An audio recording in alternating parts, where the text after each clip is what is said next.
জনতার অবরোধের মাঝে দাঁড়িয়ে ঘোষণা দিলেন আজকে পোল্ট্রি ফার্ম বন্ধ করে দেওয়া হবে। সেটা বন্ধ করার ঘোষণা দিয়ে অবরোধকারীদের হাতে তালি কুড়ালেন সিপাহীজলা জেলার জেলাশাসক ডক্টর সিদ্ধার্থ শিব জসওয়াল।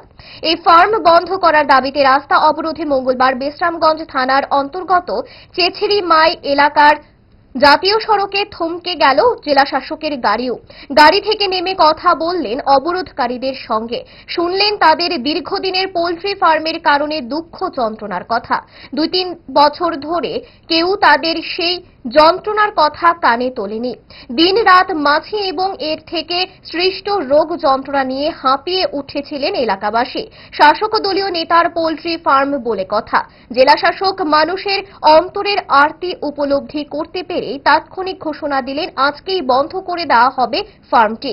সঙ্গে সঙ্গে অবরোধ প্রত্যাহার করা হয়। बंद करवाना है।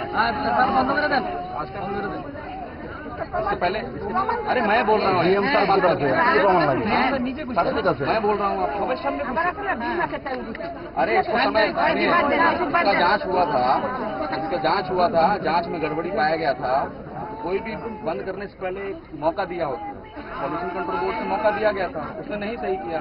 मैं बोल रहा हूँ बंद करते हैं, आज बंद करेंगे भाई। अरे मैंने सुन लिया आप लोगों की बात, आज बंद कर देंगे। দোষ আপনার ফুড হ্যাবিটে নয়, ভেজালে।